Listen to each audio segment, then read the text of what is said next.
بتانی ہے، لیکن مجھے یہ پتا ہے آپ نے جا کے اپنی بیویوں کو بتانی ہے، لیکن میں آپ سے یہ کہوں گا بیویوں کو ٹھیک کرنے کی ضرورت نہ، کوشش نہ کریو اپنی بیٹیاں جا کے دسو، میرا مشورہ ہے، باقی اپنی مرضی کر لیں۔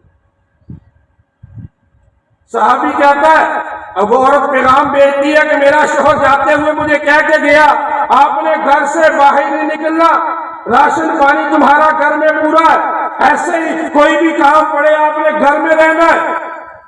یا رسول اللہ میری والدہ کی طبیعت خراب ہے، میرے والد کی طبیعت خراب ہے، اگر اجازت ہو تو میں والد بیمار ہے اس کا چہرہ دیکھاؤں۔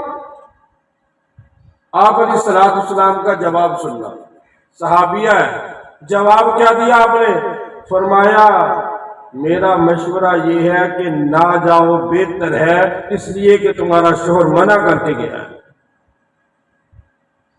باپ بیمار ہے، قریب رہتا ہے، بیٹی ہے، بیٹی کو پتا آپ سمجھتے ہیں باپ سے زیادہ پیار ہوا کرتا ہے، بیٹی کہتی ہے میں اپنے ابا کو جا کے ملا ہوں، میرے نبی سے اجازت مانگی جا رہی ہے، فرمایا نہ جانا زیادہ بہتر ہے، اس لیے کہ تیرا شوہر منع کر کے گیا۔ ٹھیک ہے نہیں جاتی، دن گزر گئے، کچھ دنوں کے بعد پیغام آتا ہے بیٹی کو تیرے باپ کی طبیعت بڑی خراب ہے، لگتا ہے آخری سانس سے ہے، تیرا باپ اللہ کو پیارا ہو جائے گا، آخری وقت میں جا کے باپ کو دیکھ لے، بیٹی تڑپ رہی ہے۔ پھر پیغام اللہ کے نبی کے پاس بھیجا جا رہا ہے میں اپنے باپ کا آخری دیدار کر لوں، آقا کا پیغام آتا ہے نہ جانا زیادہ بہتر ہے۔ پھر پیغام آتا ہے کہ آپ کا باپ فوت ہو چکا ہے، آقا سے پھر پیغام بھیجا جاتا ہے میں اپنے بابا کا جا کے چہرہ دیکھ سکتی ہوں، میرے نبی نے فرمایا نہ جانا بہتر ہے، اس لیے کہ تیرا شوہر منع کر کے گیا۔ 3 دن گزر گئے، 4 دن گزر گئے، باپ کی تدفین ہو چکی ہے، 4-5 دنوں کے بعد آقا کو یاد آیا، میرے نبی نے پوچھا وہ عورت کا کیا بنا جس کا شوہر کہہ کے گیا تھا گھر سے نہیں جانا، باپ کا جنازہ بھی نہیں پڑھا اس نے، باپ کا چہرہ بھی نہیں دیکھا، کیا حالت ہے اس کی؟ آقا وہ تو آپ کی بات کو فالو کرتی ہوئی نہیں گئی۔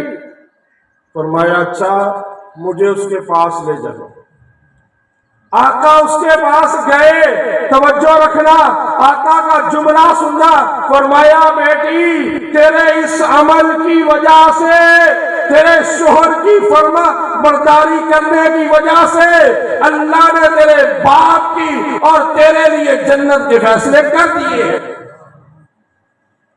شوہر کی اطاعت کا حکم اللہ نے دیا ہے۔ یہ باتیں ہم نا بیویوں کو سناتے ہیں، بیٹیوں کو نہیں سناتے، بیٹیوں کو بھی سنانے کی ضرورت ہے۔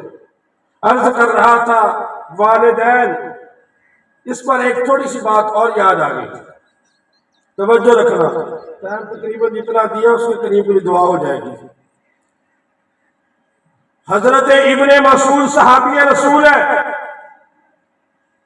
حج کا موقع ہے، عرفات کا مقام ہے، حج کے موقع ہے، عرفات کا میدان ہے۔ حضرت ابن مسعود صحابی رسول کے پاس نبی کا زمانہ جا چکا ہے، حضرت ابوبکر خلفائے راشدین کا زمانہ جا چکا ہے، یہ صحابی کے پاس آ کر چند لوگوں نے کہا آپ اللہ کے نبی کے صحابی ہیں، آپ نے نبی سے حدیثیں نقل کی ہے، نبی کے خاص بندے ہیں، آپ دعا کیجیے عرفات کے میدان میں، توجہ دعا کیجیے۔ فرمایا ٹھیک ہے دعا کرتا ہوں۔ جب سب قریب ہو گئے نا، صحابی کا اگلی بات سننا، سب قریب ہو گئے، فرمایا ایک اعلان کرنا چاہتا ہوں دعا سے پہلے۔ جی حضرت کیا اعلان ہے؟ فرمایا جتنے یہ دعا کروانے کے لیے میرے پاس آئے ہو نا، میری بات سن لو پھر دعا کرواؤں گا۔ کہا بات کیا ہے؟ فرمایا تم میں سے اگر کوئی آدمی قطع تعلقی کرنے والا بیٹھا ہوا ہے، رشتے داری کو توڑنے والا بیٹھا ہوا ہے، باخدا اٹھ کے چلا جائے۔ عرفات کا میدان، حج کا موقع ہے، صحابی رسول ہے، دعا کے لیے ہاتھ نہیں اٹھا رہے۔ فرمایا اگر کوئی رشتے داری کو توڑنے والا، قطع تعلقی والا بیٹھا ہے، باخدا اٹھ کے چلا جائے۔ پھر تیسری مرتبہ یہی اعلان کیا اٹھ کر چلا جائے. ایک آدمی اٹھ کر چلا گیا. آپ نے دعا کروا دی. دعا کروانے کے بعد فرمایا ناراض نہ ہونا، یہ میں نے جملہ اللہ کے نبی کے کانوں، اللہ کے نبی کی زبان سے اپنے کانوں سے سنا تھا. آقا نے فرمایا جہاں رشتہ داری کو توڑنے والا آدمی موجود ہوتا ہے وہاں جو دعا مانگی جاتی ہے اس منحوس آدمی کی وجہ سے اللہ کسی کی دعا بھی قبول نہیں کرتا. اتنا برا لگتا ہے وہ آدمی.